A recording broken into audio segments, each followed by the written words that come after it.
لەمەوەی 10 ساڵی ڕابردوودا چەندین جار دیاردەی مانگیران ڕوویداوە، بەڵام شەوی 27 ئەم مانگە دیاردەی مانگیرانی مەزن ڕوویدا کە لە ماوەی 33 ساڵی ڕابردوودا یەکەمین جارە ئەو دیاردەیە ڕووبدات. دیاردەی مانگیرانەکە نزیکەی 4 کاتژمێری خایاند و نزیکەی کاتژمێرێک سێبەری زەوی لەسەر مانگ مایەوە. هەرچەندە دیاردەکە لە هەرێمی کوردستاندا بە شێوەیەکی پارچەیی بینرا، بەڵام دیاردەکە لە کاتژمێر 4 و 7 خولەکەی سەرلەبەیانی بە کاتی هەرێمی کوردستان ڕوویدا و هەردوو ئەمریکای باکوور و باشوور و ئەوروپا و ئەفریقیا و چەند وڵاتێک لە ڕۆژاوای ئاسیا و ڕۆژهەڵاتی زەریای هێمنی گرتەوە. لە هەندێک لە وڵاتان بە شێوەیەکی ئاسایی وەبێ بەکارهێنانی تەلەسکۆپ هاوڵاتیان لەسەر شەقامەکان سەیری دیاردەکەیان دەکرد.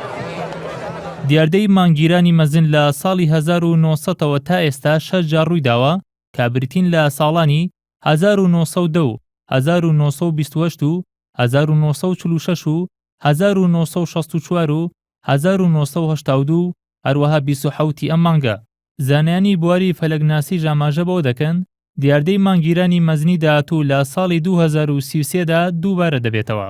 دیاردەی مانگیران کاتێک ڕوودەدات کە خۆر و مانگ و زەوی بکەونە سەرێک ڕاستەیەڵ و زەوی بکەوێتە نێوان خۆر و مانگەوە. دیاردەی مانگیرانەکەی 27 ئەم مانگە بەوە جیا دەکرێتەوە لە دیاردە ئاساییەکانی تری مانگیران کە ڕێچکەی سوڕانەوەی مانگ بە دەوری زەویدا نەزمترین ئاستی لە زەویە تۆمار کرد و ئەوەش بووە هۆی ئەوەی مانگ لە سەدا 14 گەورەتر ببینرێ و بەڕێژەی لە سەدا 30 دەرەوشاوەتر بێت.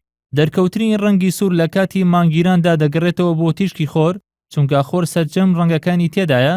کاتێ یەکێ لە ڕەنگەکانی خۆر بەر بەرگە هەوای زەوی دەکەوێت دەشکێتەوە ڕەنگی سوور دەدرێت لە مانگ.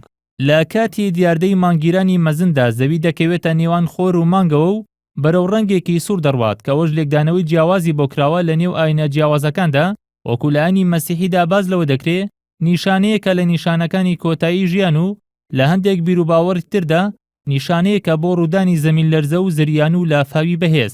لە سەدەی ڕابردووشدا بەهۆی نەبوونی زانیاری تەواو لە سەر دیاردەکە خەڵکی لە کاتی مانگیراندا ترسیان لێ دەنیشت و لە هەندێک ناوچەی هەرێمی کوردستاندا بۆ بەربوونی مانگ تەنەکە لێدەدرا. بەڵام ئاژانسی ناسا بڵاوی کردەوە دیاردەی مانگیرانی مەزن دیاردەیەکی دەگمەنە و پەیوەندی بە سوڕانەوەی مانگەوە هەیە بە دەوری زەویدا و هیچ پەیوەندیەکی بۆ کۆتایی هاتنی ژیانەوە نییە.